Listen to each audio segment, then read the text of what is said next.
మన సాంప్రదాయంలో ముచ్చటగా 3 నవరాత్రి ఉత్సవాలు చేసుకుంటాం.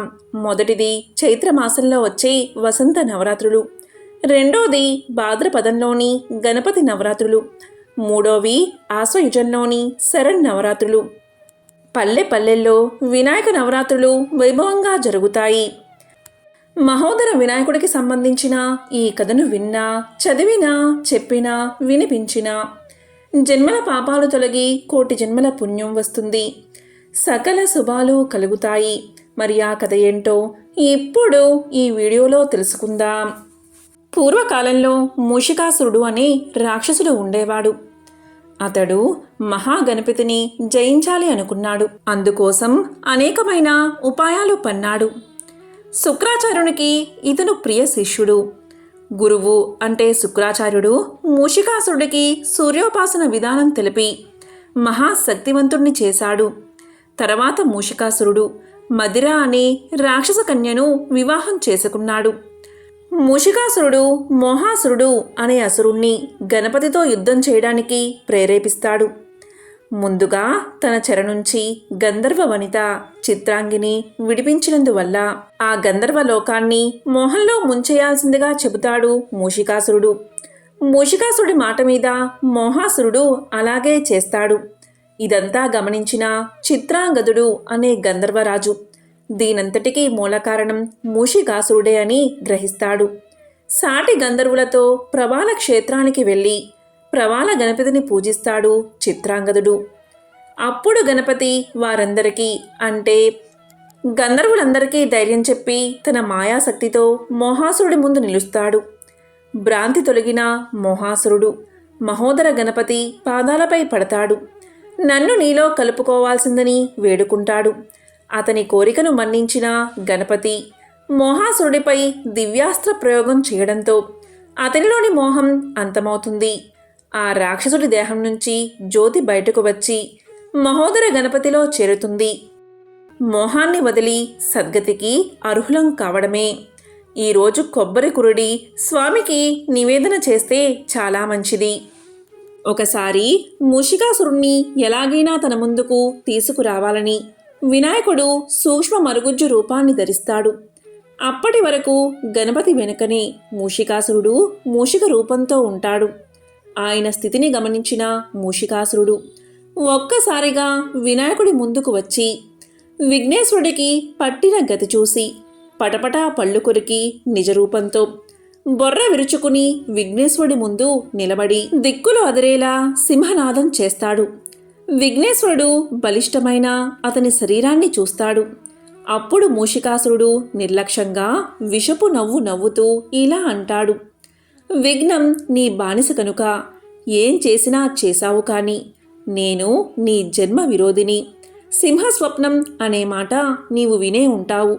నేను సింహాన్నై నీ కుంభస్థలాన్ని చీలుస్తాను అని అంటూ సింహంగా మారి పెద్దగా గర్జించాడు మూషికాసురుడు. అప్పుడు విఘ్నేశ్వరుడు ఇలా పలుకుతాడు: సింహమా, నువ్వు జగజ్జనని వాహనానివి, నిన్ను గౌరవిస్తున్నాను అని అంటాడు. అప్పుడు సింహం మళ్ళీ గర్జించి ఉరకబోతూ ఉంటే విఘ్నేశుడు ఇలా అంటాడు: శివా, శరభా అని స్మరిస్తాడు. సింహానికి ఎదురుగా శివుని శరభావతారం గీంకార గర్జనలు చేస్తూ నిలబడింది. శరభానికి సింహ శరీరము, కేశాలు, కోరలు, ఏనుగు తొండం, దంతాలు ఉన్నాయి. మహాసర్పంలాంటి తోక చివర జ్వాలలు కక్కే మకర ముఖం ఉంది. శరభం జూలు అగ్నిశిఖల్లాగా ఎగురుతున్నాయి. శరభం తొండతో సింహం ముఖం వాచేలా కొట్టింది. సింహం తోకముడిచి పరుగులు తీసింది. శరభావతారం మాయమైపోయింది. వెంటనే విఘ్నేశ్వరుడు తొండాన్ని యోజనం పొడవున సాగదీసి సింహం నడుము చుట్టుపట్టి ఎత్తాడు. దీంతో సింహం కిరకిరలాడింది. ఆ సమయంలో ఆకాశగమనం చేస్తున్న నారదుడు ఆనందంతో సా అని గొంతు సాగదీస్తూ సామజ వరవదన అంటూ హిందోల రాగాన్ని ఆలపించాడు. దేవతలు గుమిగూడి ఆకాశం నుండి వింత చూస్తున్నారు. అప్పుడు విష్ణువు ఇలా పలికాడు: ఓ విజయ విఘ్నేశ్వర, నువ్వు పట్టిన సింహాన్ని పెంచుకుంటాను, ఇవ్వవు అన్నాడు. వెంటనే విఘ్నేశ్వరుడు నవ్వి పెంచినట్లే పెంచి తలా గోళ్ళు తీసుకుని నరసింహావతారం ఎత్తి హిరణ్యకశిపుణ్ణి చీలుద్దామనా అదేం కుదరదు. ఈ మృగరాజు అవసరం నాకు ఉంది. నీ నరసింహావతారం నీవు చూసుకోవలసిందే అన్నాడు విఘ్నేశ్వరుడు. తొండం మూషికాసుర సింహాన్ని తిన్నగా తీసుకెళ్లి మహాశ్వేత ముందు విడిచి అదృశ్యమైంది. ఇక మహాశ్వేత భర్తకు హితవు చెప్పినా వినకుండా నిజరూపంతో విఘ్నేశ్వరుడితో ఢీకొండానికి పరుగులు తీశాడు. మహాశ్వేత ఆది పరాశక్తి అయిన ఆ దేవిని ప్రార్థించింది. వెంటనే పార్వతీదేవి కనిపించి ఇలా పలికింది: నీ భర్త విఘ్నేశ్వరుడికి ఎలుక వాహనంగా చిరంజీవిగా ఉంటాడు. అలా రాసిపెట్టి ఉంది. నీవు కూడా శ్వేత ఛత్రానివై నీ భర్తతో పాటు కలకాలం విఘ్నేశ్వరుని సేవిస్తూ ఉంటావు అని చెప్పి అమ్మ అంతర్ధానమైనది. ఈ విధంగా మూషికాసురుడు విఘ్నేశ్వరుడికి వాహనంగా మారాడు. ఎంతో పవిత్రమైన విశేషమైన ఈ కథను ఈరోజు విన్నా, చదివినా, చెప్పినా, వినిపించినా జన్మల పాపాలు తొలగి కోటి జన్మల పుణ్యం వస్తుంది. సకల శుభాలు కలుగుతాయి. మూషికాసురుడికి సంబంధించిన మరొక కథను ఇప్పుడు తెలుసుకుందాం. పూర్వం దండకారణ్యంలో ఒక మహర్షి తన భార్యతో కలిసి జీవించేవాడు. వ్యవసాయం చేసుకుంటూ భుక్తి కొడుపుకుంటూ ముక్తి కోసం తపస్సు చేస్తూ ఉండేవాడు. అనింతుడు అనే మూషికరాజు వారు కష్టపడి పండించిన పంటను హరిస్తూ ఉండేవాడు. దీంతో భరద్వాజముని సూచన ప్రకారం ఆ మహర్షి వినాయక వ్రతాన్ని ఆచరించసాగాడు.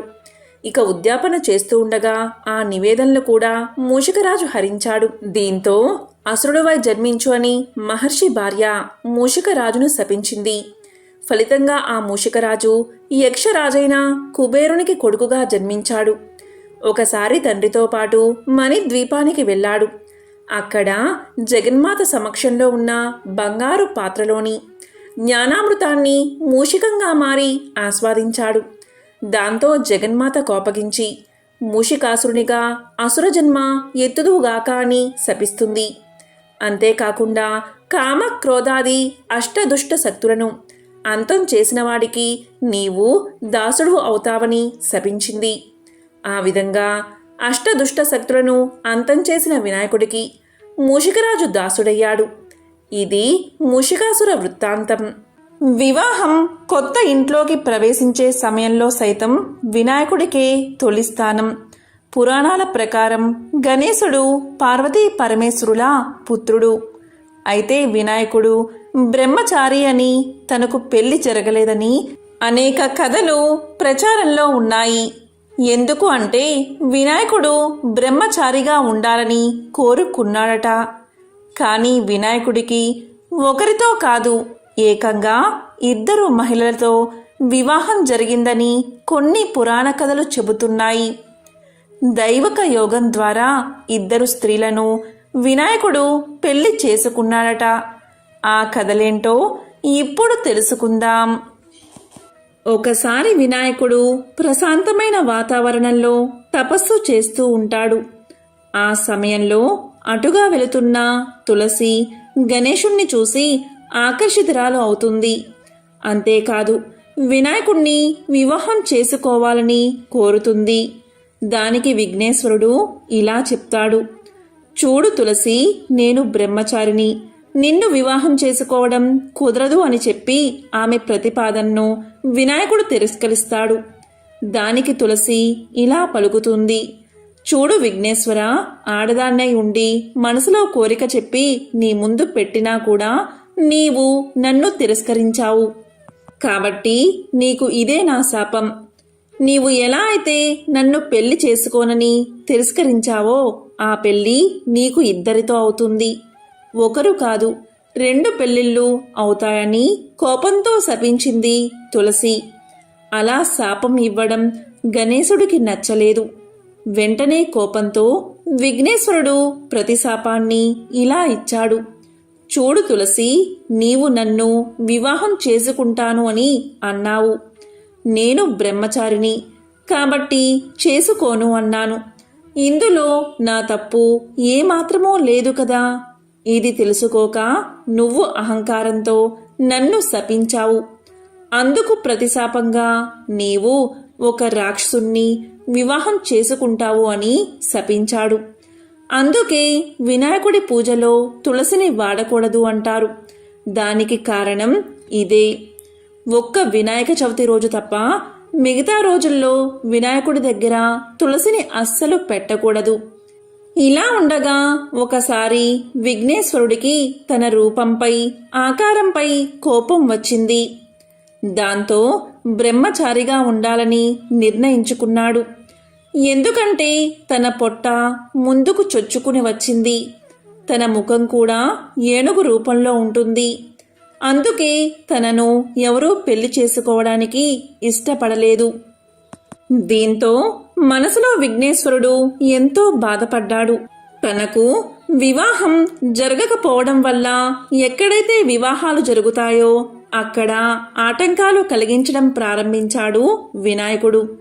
తనకు జరగని వివాహం ఎవరికీ జరగకూడదని కోపంతో ఆటంకాలు కలిగిస్తూ ఉంటాడు.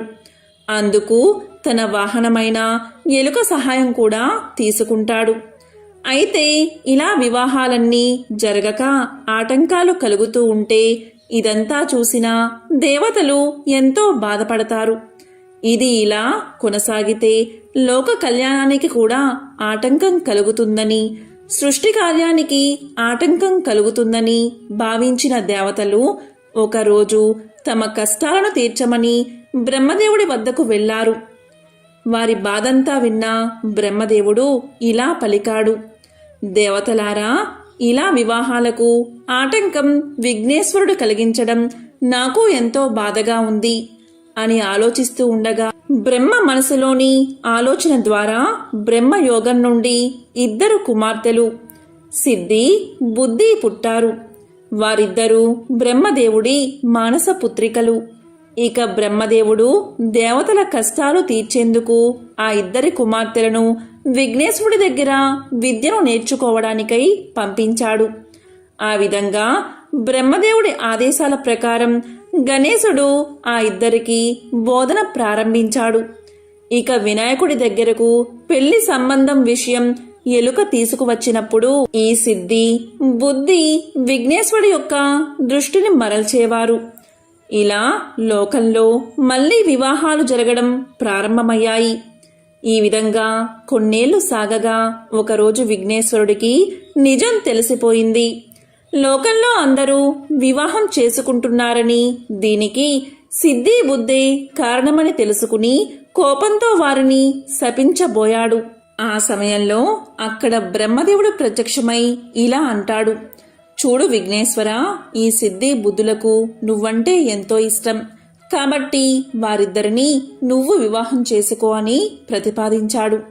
దానికి విఘ్నేశ్వరుడు ఒప్పుకుంటాడు.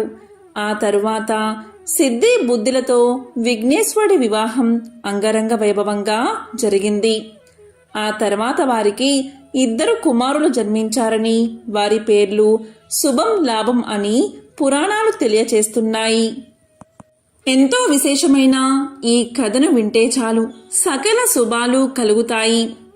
విఘ్నేశ్వరుడి వివాహానికి సంబంధించిన మరొక చిత్రమైన కథను ఇప్పుడు విందాం. మీరు ఎన్నడైనా వినాయకుడి పెళ్లి గురించి విన్నారా? వినాయకుడి తమ్ముడు సుబ్రహ్మణ్యం చాలా అందంగా ఉంటాడు. అన్న కంటే ముందు తమ్ముడి పెళ్ళే కుదిరింది. అంగరంగ వైభోగంగా జరిగింది పెళ్లి. ఎక్కడెక్కడో దేవతలో సుబ్రహ్మణ్యుడి పెళ్లికి విచ్చేశారు. దాన్ని చూసిన తర్వాత వినాయకుడికి అనిపించింది తనకు పెళ్ళైతే బావుంటుంది కదా అని. పెళ్లి హడావుడి తగ్గే వరకు ఆగి తరువాత అమ్మ పార్వతి ఖాళీగా కూర్చున్నప్పుడు ఆమె దగ్గరకు వెళ్ళి నిలబడ్డాడు వినాయకుడు. ఇలా పలికాడు: అమ్మా, తమ్ముడి పెళ్లి చేశావు కదా, మరి నా పెళ్లి ఎప్పుడు చేస్తావు అని అడిగేశాడు. దీనికి పార్వతీదేవి దిగాలుగా తన ముద్దుల పెద్ద కొడుకు వైపు చూసింది. లోలోపలే బాధపడింది. చిన్నవాడు సుబ్రహ్మణ్యుడేమో ఎంతో అందంగా ఉంటాడాయే, దాంతో వాళ్ళు పిలిచి పిల్లను ఇచ్చారు. మరి నువ్వేమో ఏనుగు తలతో పొడవాటి తొండంతో ఉంటివాయే. పోనీలే అంటే మేం ఎంత చెప్పినా వినక అందరూ పెట్టిన కుడుములు, ఉండ్రాళ్ళు, వడపప్పు తిని అందరూ పోసిన పానకం తాగి తాగి బొజ్జ పెంచావాయే. నీకు పిల్లనిస్తామని ఇప్పుడు ఎవరు ముందుకు రావట్లేదు. కదా నాన్నా అని మనసులోనే బాధపడింది. అయినా ఈ సంగతి పిల్లవాడికి ఎలా చెబుతుంది? చిన్న బుచ్చుకుంటాడు కదా. అందుకని పైకి ఏమంది అంటే, బాబూ నువ్వెళ్ళి పెళ్లి కూతురి కోసం ఒక కొత్త కోక, మంగళసూత్రాలు పట్టుకురా నాయనా, నేనేమో ఈలోగా పిల్లను చూస్తాను అని బుజ్జగించి పంపేసి ఊపిరి పీల్చుకుంది. అమ్మయ్యా, ఇప్పటికైతే సమస్య తప్పింది అనుకుంటూ. అయితే వినాయకుడికి ఇదేమీ తెలియదు కదా. వెంటనే ఆనందంగా తన ఎలుక వాహనమెక్కి భూలోకానికి వచ్చేశాడు. వచ్చి అలసిపోయి ఒక చెట్టు కిందున్న అరుగు మీద కూర్చున్నాడు. ఆ అరుగు చుట్టూతా ఏవేవో గింజలు పడి ఉన్నాయట. ఆ సమయంలో అక్కడి గింజలు ఏరుకు తినేందుకు అక్కడికి ఒక కోడిపుంజు వచ్చింది. వినాయకుడు దాన్ని చూసి, ఓ కోడిపుంజు, ఒకసారి ఇలారా అని పిలవగానే నన్ను పేరు పెట్టి పిలుస్తున్నారు ఎవరా అని దగ్గరకొచ్చింది కోడిపుంజు. చూడగా అక్కడ అరుగు మీద వినాయకుడు కూర్చుని ఉన్నాడు. దాంతో కోడిపుంజు సంతోషంతో ఉబ్బి తబ్బిబ్బైపోతూ గబాల దగ్గరకు వచ్చి రెక్కలు మడిచి నమస్కరిస్తూ, చెప్పండి స్వామి, కులాసానా, నన్ను పిలిచారెందుకు అని అడిగింది. అప్పుడు వినాయకుడు ఇలా అన్నాడు, ఓహో కోడిపుంజు, నీ రెక్కలు ఎంత అందంగా ఉన్నాయి, నీ జుట్టు కిరీటంలాగా ఎంత బావుంది, నువ్వు చెప్పిన పనల్లా చాలా చక్కగా చేస్తావని, సమయపాలన అంటే ఏమిటో నీ నుండే నేర్చుకోవాలని అందరూ చెబుతుంటారు. మరి నువ్వు నాకు ఒక పని చేసి పెడతావా? చకచకా వెళ్ళి నాకు కొత్త కోక తెచ్చిపెట్టు, మా అమ్మ నాకు పెళ్లి చేస్తుందట అన్నాడు. దానికి కోడిపుంజు, అంత పెద్ద స్వామి తన్ను పొగిడాడే అని సంతోషించింది. దానిది ఏముంది స్వామి, ఒక్క నిమిషంలో పెద్ద బజారుకెళ్ళి వినాయకుడి పెళ్లికి కొత్త కోక కావాలి అని అడిగి తెచ్చేస్తా స్వామి, ఇక్కడున్నట్లే వచ్చేస్తాను అని వేగంగా వెళ్ళిపోయింది కోడి. అంతలో అక్కడ మొలిచి ఉన్న పచ్చగడ్డిని తినేందుకు గొర్రెపోతు ఒకటి అడ్డుగా వచ్చింది. దాన్ని చూసి వినాయకుడు భలే మురిసిపోయాడు. ఈరోజు అన్నీ మంచి శకునాలే, నేను తిరగకుండానే అన్ని పనులు ఎలా అయిపోతున్నాయో చూడు అని సంతోషపడ్డాడు. ఓ గొర్రెపోతూ, నాకో పనిచేసి పెట్టరాదు, త్వరలో నా పెళ్లి జరగనున్నది, దానికోసం నువ్వు కంసాలి దగ్గరికెళ్ళి మంగళసూత్రాలు చేయించుకురా, వెంటనే వెళ్ళు అని చెప్పాడు. దానికి గొర్రెపోతూ, ఓహో అలానా స్వామి, అయితే మాకు పప్పన్నం దొరుకుతుందన్నమాట, ఇదిగో ఇప్పుడే వెళ్ళి తెస్తాను, అందెంతలోకి మీరడిగారని చెప్పి ఇప్పుడే కంసాలి దగ్గరికి వెళ్ళి పట్టుకు వచ్చేస్తాను చూడండి అంటూ వెళ్ళింది. వినాయకుడు అక్కడే ఓ కునుకు తీశాడు. ఆయన లేచి చూసేసరికి సాయంకాలమైంది. పోయిన వాళ్ళు ఇద్దరూ ఇంకా తిరిగి రాలేదు. ఇక దాంతో వినాయకుడే మెల్లిగా ఎలుక వాహనం ఎక్కి బయలుదేరాడు. ఇద్దరినీ వెతుక్కుంటూ కొంత దూరం వెళ్లేసరికి కోడిపుంజు కనిపించింది. ఏమే కోడిపుంజు, నా కొత్త కోక ఎక్కడా అని అడిగాడు దాన్ని. అప్పుడు కోడిపుంజు ఇలా పలికింది, స్వామి, మీకోసం కొత్త కోక తీసుకువస్తున్నానా? అంతలో అక్కడ నాకు ఒక జొన్నకంకి కనిపించింది. దాన్ని చూడగానే విపరీతంగా ఆకలి వేసింది. ఒక్క కంకి తినేసి వద్దామని మీ కొత్త కోకను పక్కన పెట్టి కంకి తినేసి వచ్చాను. అలా చేసేసరికి అక్కడ కోక లేదు. దాంతో ఇక మధ్యాహ్నం నుంచి దాన్నే వెతుకుతూ తిరుగుతూ ఉన్నానయ్యా అని చెప్పింది. దాంతో వినాయకుడు ఇలా అన్నాడు, చూడు కోడిపుంజు, నువ్వు కొత్త కోక తీసుకువస్తేనే నా పెళ్లి, అందుకని త్వరగా వెళ్ళి వెతుక్కురా, లేకపోతే ఎలుక చేత నిన్ను కొరికించేస్తా, జాగ్రత్త అని బెదిరించాడు. దాంతో కోడిపుంజు కొత్త కోకో అని అరుచుకుంటూ ఆ కొత్త కోక కోసం ఈనాటికి వెతుకుతూనే ఉంది. పాపం ఆ అరుపేనట మనకు కొక్కరొక్కో అని వినబడేది. కోడిపుంజు కోక తేకపోయేసరికి ఇక సరేలే అని వినాయకుడు గొర్రెను వెతుకుతూ ఆ బజారు ఈ బజారు తిరిగాడట. అనుకున్నట్లుగానే గొర్రెపోతు ఎదురయ్యింది. స్వామి కోపంగా, ఏ గొర్రెపోతూ, నా తాలిబొట్టెక్కడా అనగానే అది వణికిపోతూ, స్వామి తమరు అడిగారని చెప్పగానే కంసాలి కనకయ్య తాలిబొట్టు చేసి ఇచ్చేశాడు. ఆ తర్వాత వస్తూ ఉంటే నాకు ఆకలి వేసింది. ఆ సజ్జ చేలో గడ్డి తింటూ ఒక్క క్షణం ఏమారాను. అంతలోనా ఎవరో ఆ తాలిబొట్టు కాజేశారయ్యా అని భయపడుతూ చెప్పింది గొర్రెపోతు. వినాయకుడికి మహా కోపం వచ్చేసింది. నువ్వు త్వరగా వెతికి తెచ్చివు, నా పెళ్లి జరగాలి అంటే ఆ తాళి కావాల్సిందే అనేశాడు కోపంగా. అలాగే స్వామి అని గొర్రెపోతూ పాపం ఆనాటి నుండి ఈనాటి వరకు వంచిన తల ఎత్తకుండా ఆ తాలిబొట్టు కోసం వెతుకుతూనే ఉంది. అయినా ఏం చేస్తాం, ఈ రోజు వరకు కూడా అటు తాలిబొట్టు కాని ఇటు కొత్త కోక గాని రానేలేదు. దాంతో మరి వినాయకుడి పెళ్లి జరగనేలేదు. పైపెచ్చు వినాయకుడి పెళ్లికి 1000 విఘ్నాలు అన్న సామెత కూడా పుట్టింది.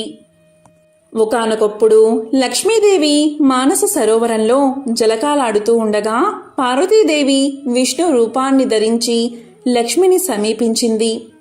నవమోహనంగా కనిపించిన నారాయణుడి వేషంలో ఉన్న పార్వతికి కూడా లక్ష్మీ సౌందర్యం మనోహరంగా కనిపించింది. ఇద్దరూ ఒకరిపై ఒకరు ఆప్యాయంగా చూసుకున్నారు. ఆ చూపుల కలయికతో సరోవరంలో ఒక స్వర్ణ కమలం లేచింది. అందులో దగదగా మెరిసిపోతున్న ఒక పసిపాప ఉంది.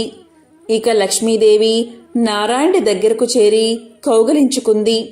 దీంతో పార్వతి పగలబడి నవ్వుతూ, నేను నారాయణుణ్ణి కాను లక్ష్మి అని నిజరూపంలో కనిపించింది. ఇక లక్ష్మీదేవి ఇలా పలికింది, అన్నకు తగ్గ చెల్లెలివే నారాయణి అని అనిపించుకున్నావులే అంది. ఇక పార్వతీదేవి ఇలా అంటుంది, అప్పుడు విష్ణువు మోహిని రూపంలో శివుణ్ణి మాయొచ్చిన దానికి ఇది చల్లు అంది. స్వర్ణ కమలంలోనే ఉన్న పసిదాన్ని చూసి ఇద్దరూ ఎంతో మురిసిపోయారు. అపారమైన ప్రేమ పుట్టి చేతుల్లోకి తీసుకున్నారు. అప్పుడు విఘ్నేశ్వరుడు ప్రత్యక్షమై ఇలా పలికాడు, తల్లులారా, మీ ఇద్దరి అంశలతో అవతరించిన ఈ బిడ్డ పార్వతీ పరంగా జయ, లక్ష్మీ పరంగా శ్రీ కలిసి జయశ్రీగా పెరుగుతుంది. ఈమెకు వరుడు కూడా శివకేశవుల అంశలతో అవతరించి ఉన్నాడు అని చెప్పి పసిదానితో ఉన్న స్వర్ణ కమలాన్ని కావేరీ నదిలో ఉంచిరమ్మని వాయుదేవుణ్ణి పంపాడు. ఇక వాయుదేవుడు అలాగే జయశ్రీని కావేరీ నదికి చేర్చాడు. ఇక దక్షిణ ప్రాంతాన్ని పాలించే చక్రవర్తి స్వర్ణ కమలంలో కనిపించిన బాలికను వరప్రసాదంగా భావించి తన పుత్రికగా తీసుకువెళ్లి నామకరణ మహోత్సవం జరిపిస్తూ ఉన్నాడు. ఆ సమయంలో ఆకాశవాణి ఇలా పలికింది, ఓ చక్రవర్తి, ఈమెకు జయశ్రీ అని పేరు పెట్టు అని పలికింది. ఇక అతను ఆమెకు జయశ్రీ అని పేరు పెట్టి అల్లారు ముద్దుగా పెంచుకుంటున్నాడు. జయశ్రీ రాకుమారిగా పెరిగి ముల్లోకాలలో అంత సౌందర్యవతి సాహసవంతురాలు ఉండదని పేరు తెచ్చుకుంది. జయశ్రీకి రాజభవనం కంటే ప్రకృతి సౌందర్యాలతో నిండి ఉండే అరణ్యాలలో విహరించడం అంటే ఎంతో ఇష్టంగా ఉండేది. విల్లమ్ములు ధరించి వన్యమృగాలను అదుపులో ఉంచుతూ తిరుగుతూ ఉండేది. ఇక శివకేశవుల అంశతో స్వామి అనే పేరుగల యువకుడు తిరుగుతూ ఉన్నాడు. హరిహర అంశాలతో అవతరించిన స్వామి కైలాసానికి వెళ్లి విఘ్నేశ్వరుణ్ణి, కుమారస్వామిని కలుసుకోవాలి అనుకున్నాడు. ఒకరోజు అలాగే వెళ్ళాడు. అప్పుడు విఘ్నేశ్వరుడు, కుమారస్వామి ముచ్చటలాడుకుంటూ ఉన్నారు. అప్పుడు విఘ్నేశ్వరుడు కుమారస్వామితో ఇలా పలికాడు, ఈ మానస సరోవరంలోని లక్ష్మీ పార్వతుల తేజస్సులతో స్వామికి కాబోయే దేవేరి ఉదయించింది అని అన్నాడు. ఇక స్వామి ఆ మాటలు విన్నా ఏమీ తెలియనివాడి వలె మౌనంగా తన ఇంటికి చేరుకున్నాడు. ఒకరోజు స్వామి వినోదంగా పెద్ద పులి మీద స్వారీ చేస్తూ అరణ్యంలో తిరుగుతూ ఉండగా పులిని కదలనివ్వకుండా చుట్టూరా బాణాలు రివ్వురివ్వున నాటుకున్నాయి. ఇక స్వామి బాణాలు వచ్చిన దిశగా కోపంగా చూశాడు. విల్లమ్ములతో టీవీగా నుంచుని చిరునవ్వు విసిరిన జయశ్రీ కనిపించింది. స్వామి గుండెల్లో బాణంలాగా గుచ్చుకుంది. ఇక జయశ్రీకి స్వామి గురించి విఘ్నేశ్వరుడు ఇదివరకే కలలో చెప్పి ఉన్నాడు. అతని కోసమే ఆమె అరణ్యాల్లో తిరుగుతుంది. ఇక నారదుడి ఆదేశం ప్రకారం జయశ్రీకి స్వయంవరం ఏర్పాటు చేశాడు చక్రవర్తి. ఆమె ఎంతో సౌందర్యవతి కావడంతో రాజాది రాజులుగా మారు వేషాల్లో ఇంద్రాది దేవతలు కూడా వచ్చారు. స్వామి మాత్రం ఒక సాధారణ యువకుడి రూపంలో విల్లమ్ములు ధరించి ఒక పెద్ద నల్ల కుక్కను వెంట పెట్టుకుని వచ్చాడు. ఇక రాజాది రాజులు గర్వం పలకబోస్తూనే స్వామిని, అతని పెంపుడు కుక్కను ఎగతాళి చేశారు. దీంతో స్వామి యొక్క కుక్క పెద్ద పులిగా మారింది. ఇక స్వామి దానిపై కూర్చున్నాడు. దీంతో స్వామిని చూసిన జయశ్రీ పరిగెత్తుకుంటూ వచ్చి అతని మెడలో వరమాల వేసింది. ఈ దృశ్యాన్ని చూసిన రాజుల వేషంలో ఉన్న దేవతలు స్వామిపై యుద్ధానికి దిగారు. అప్పుడు స్వామి తన నిజరూపంతో హరిహర స్వామిగా సాక్షాత్కరించాడు. ఇక దేవతలందరూ చేతులెత్తి శరణం స్వామి అని పలికారు. ఆ విధంగా స్వామి జయశ్రీల వివాహం దేవాతి దేవతల మధ్య మహావైభవంగా జరిగింది. ఎంతో విశేషమైన పవిత్రమైన ఈరోజు విఘ్నేశ్వరుడి వివాహానికి సంబంధించిన ఈ కథలను విన్నా, చదివినా, చెప్పినా, వినిపించినా సకల శుభాలు కలుగుతాయి. సనాతన ధర్మంలో ఏ దైవ కార్యమైనా వినాయకుడి పూజతోనే ప్రారంభమవుతుంది. ఓం గం గణపతియే నమః ఈ మంత్రం ఎంతో విశేషమైనది. గణపతి మూలాధార చక్రానికి అధిపతి. అందువల్ల ఈ మంత్రంతో మూలాధార చక్రానికి శక్తి లభించి ఉత్తేజితమవుతుంది. ఈ మంత్రాన్ని జపిస్తే ఆటంకాలన్నీ తొలగిపోతాయి. ఓం శ్రీం హ్రీం క్లీం గ్లౌం గహ గణపతియే నమః అనే మంత్రం చాలా విశేషమైనది. దీనిని 21 సార్లు జపిస్తే ఆ వినాయకుడి అనుగ్రహం తప్పకుండా మీకు కలుగుతుంది. పూర్వం వాతాపి నగరం మధ్యలో ఉన్న మహాశిల విఘ్నేశ్వర శిల్పంగా రూపొందాలి అనే కోరిక అగస్త్య మహర్షికి మిగిలిపోయింది. అగస్త్య మహర్షి యొక్క భార్య లోపాముద్ర చిత్రకళా ప్రావీణ్యురాలు. ఆమె అక్కడికి వచ్చి మహాశిలను పరిశీలించి అది ఏ విధంగా రూపొందాలో అలాంటి విఘ్నేశ్వరుడి రూపరేఖా చిత్రాన్ని తయారు చేసింది. రేఖాచిత్రమైతే తయారైంది, కానీ ఆ ప్రకారం మహాశిలను మలచగల శిల్పులు, శిల్పాచార్యులు ఎంత ప్రయత్నించినా లభించలేదు. దీనితో అగస్త్యుడు ఎంతో బాధతో మహాశిల ఎదురుగా కూర్చుని చిత్రాన్ని, శిలను పదే పదే చూసుకుంటూ కాలం గడుపుతున్నాడు. వచ్చిన శిల్పాచార్యులందరూ చిత్రాన్ని చూసి ఇలాంటి శిల్పాన్ని మలచడం దేవశిల్పి విశ్వకర్మకు, దానవ శిల్పి యముడికి తప్ప ఇతరులకు సాధ్యం కాదు అంటూ వెనక్కి జంకారు. శిల్పులు ఉలులను మహాశిల మీద పరీక్షించి ఇది వజ్రపాషాణం, దీన్ని చెక్కడానికి మామూలు ఉలులు పనికిరావు, వజ్రపు ఉలులు కావాలి, దేవతలు వచ్చి చెక్కి తీరవలసిందే, కానీ మానవ మాతృలతో ఈ పని కాదు అంటూ తెలియచేశారు. ఆ సమయంలో దేవశిల్పి విశ్వకర్మ భార్య విష్ణు మానస పుత్రిక అయిన విశ్వకళ అలిగి పుట్టింటికి చేరుకుంది. దీంతో విశ్వకర్మ మతి స్థిమితం పోగొట్టుకున్నాడు. దానవశిల్పి యముడు, అతని భార్య అయిన హేమ తిరిగి దేవలోకానికి వెళ్లిపోగా పిచ్చివాడై జాడలేకుండా ఎక్కడో తిరుగుతున్నాడు. కాబట్టి విశ్వకర్మను యముణ్ణో పిలుద్దాము అన్న వారి స్థితి అంత అధ్వానంగా ఉంది. అగస్త్యుడికి మహాశిలను విఘ్నేశ్వర విగ్రహంగా రూపొందించడం సమస్యగా నిలిచిపోయింది. నిద్రాహారాలు మాని అతను శిలకు ఎదురుగా అలాగే కూర్చుని విఘ్నేశ్వరుణ్ణి ధ్యానిస్తూ, గణపతి, నా కోరికలాగే ఉంచేశావు అంటూ తన బాధను వ్యక్తపరిచాడు. ఒకరోజు ఊపుకుంటూ బాలప్రాయం వాడు అటుగా వస్తున్నాడు. అతని చేతిలో ఏదో ఉలిలాంటిది కనిపిస్తుంది. ఆ బాలుడు కండలు తీరి ఉన్నాడు. శిల్పిలాగా కనిపించాడు. అగస్త్యుడు ఆశగా అతని చేతిలో ఏముందో అని పరీక్షించి చూడగా అది ఏనుగు దంతం కొన ముక్క. అది పిడితో బిగించినట్లుగా ఉండడం చూసి అగస్త్యుడు ఆశ్చర్యపోయాడు.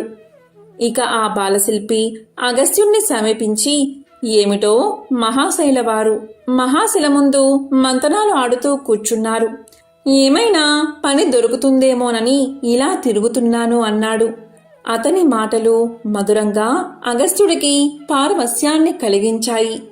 ఇక అగస్త్యుల వారు ఇలా పలికారు, చిరంజీవి, ఈ మహాశిలను గణపతి దేవుడి విగ్రహంగా చూడాలని ఎన్నో రోజుల నుంచి ఉవ్వులేరుతున్నాను అంటూ తన దగ్గర ఉన్న రేఖా చిత్రాన్ని శిల్పికి చూపించి, ఇంతకు నువ్వెవరు, ఏం పని చేస్తావు అని అడిగాడు. దానికి ఆ బాలుడు ఇలా సమాధానం చెప్పాడు, నేను చేసే పనుల్లో మొదటిది పుష్టిగా తినడం, తరువాత శిల్పం చెక్కడం. నన్ను బాల శిల్పాచార్యుడు అని పిలుస్తూ ఉంటారు అని బాలశిల్పి తెలియచేశాడు. అగస్త్యుడికి అతని మాటల తీరు మేను పులకరించేలా ఉండి నవ్వు పుట్టించాయి. ఆయన్ని సందేహంగా చూస్తూ, మహాశిలను మహాశిల్పంగా రూపొందించే మహాశిల్పి కోసం పడిగాపులు కాస్తున్నాను. నీవేమో శిల్పిని అంటున్నావు, కానీ బాల శిల్పివి. ఈ శిల బ్రహ్మాండమైనది, మహోన్నతమైనది. నీవేమో పొట్టివాడివి. అలాంటప్పుడు మహాశిల్పాన్ని నీవు మలచగలవా అని అగస్త్యుడు పలికాడు. ఆ మాటలకు బాలశిల్పి నవ్వి ఇలా అన్నాడు, నేను బాలశిల్పిని అయినంత మాత్రాన నా శిల్పం మహాశిల్పం కాదని అనుకోకు. మహా అని అన్నంత మాత్రాన గొప్పేమీ కాదు. నా ఉలికి అన్నీ సాధ్యం, కానిదేదీ లేదు అంటూ ఉలిని తీసి చూపించాడు. అది దగదగా వజ్రంలాగా మెరుపులు విరజిమ్మింది. అగస్త్యుడు చూస్తూ ఉండగా బాలశిల్పి మహాశిల మీదకు ఉలిని విసిరాడు. ఉలి మొన తాకిడితో పెద్ద మెరుపు, కాంతి, ఉరిమిన శబ్దము బయటకు వచ్చాయి. అక్కడ శిలకు ఒక రంధ్రం ఏర్పడింది. అది నాభిస్థానం.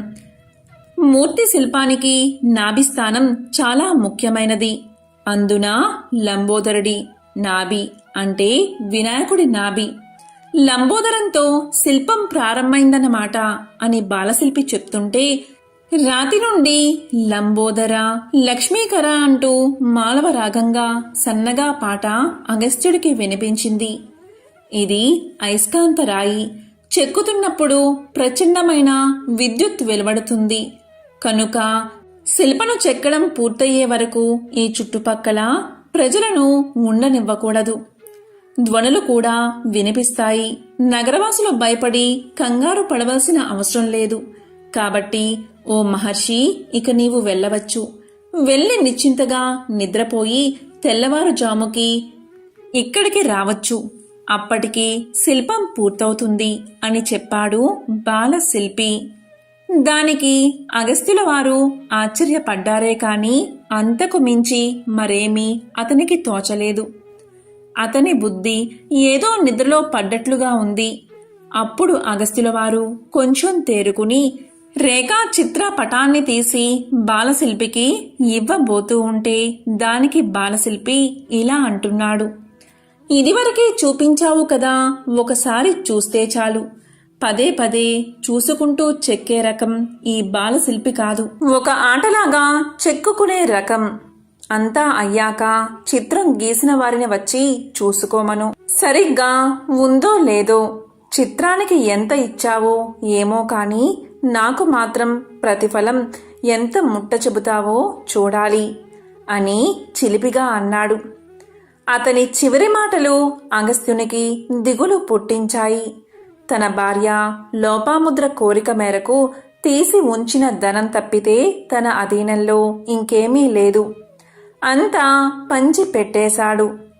శిల్పికి పారితోషికంగా ఆ కొద్దిపాటి ధనం ఇచ్చివేయక తప్పదు. లోపాముద్రకు ఏం చెప్పను ఇలా అనుకుంటూ అగస్త్యులు వెళ్ళేసరికి లోపాముద్ర ముఖం తేజోవంతంగా దీపంలా వెలిగిపోతూ ఉంది. ఏమిటి సంగతి అన్నట్లు భార్య వంక చూశాడు అగస్త్యుడు. ఆనందంతో అగస్త్యుల వారు నన్ను మన్నించాలి, ఋషుపత్నిలాగే ఉండాలని, అదే ధర్మమని నాకు ముందర నుంచి తెలుసు.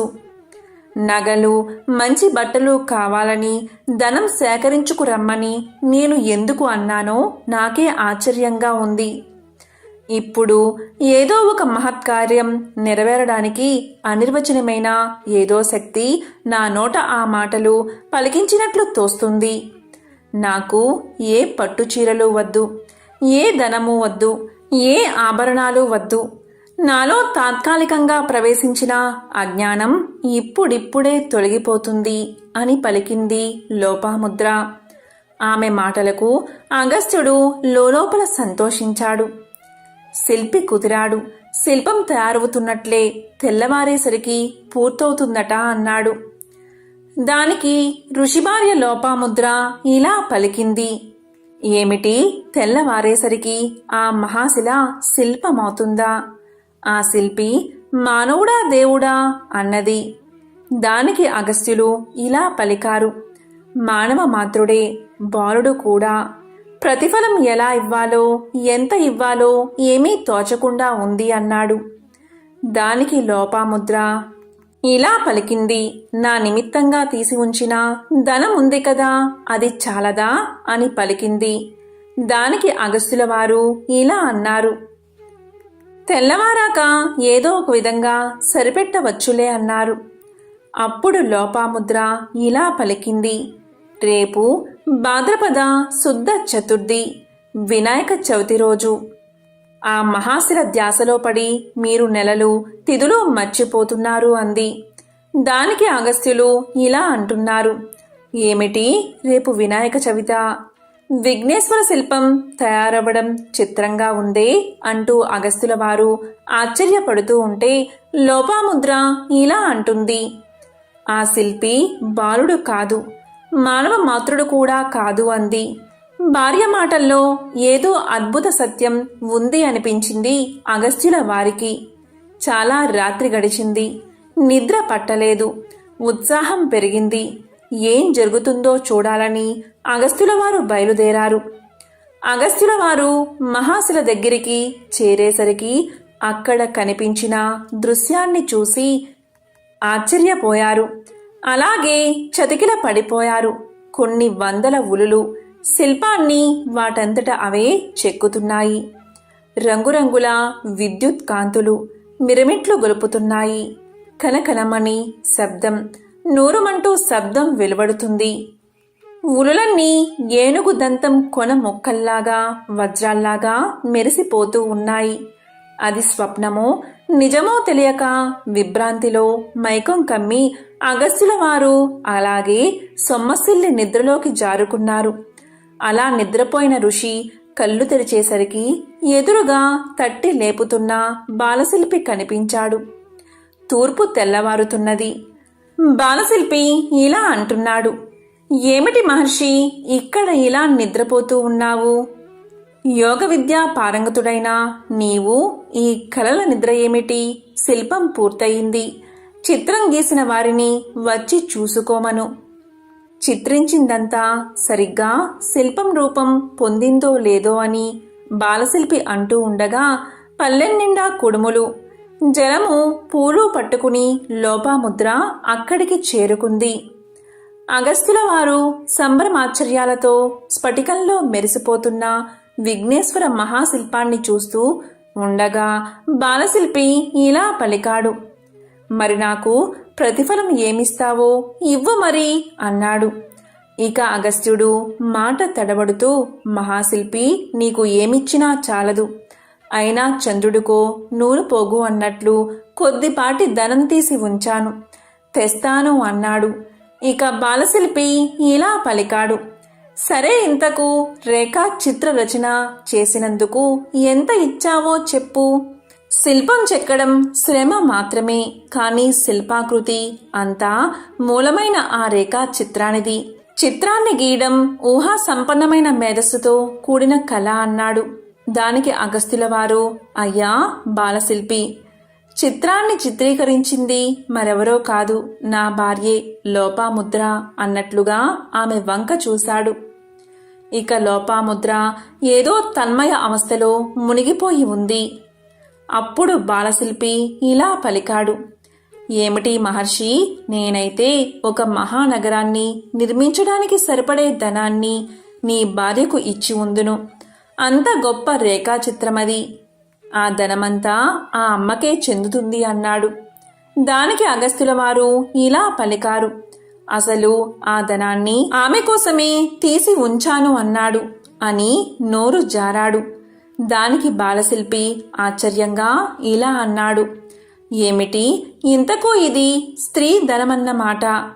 మాట చెప్పావు కనుక సరిపోయింది. నువ్వు ఇచ్చినా నేను పుచ్చుకోను. ఎంత ఘోరం జరిగి ఉండేదో నేను తీసుకుంటే.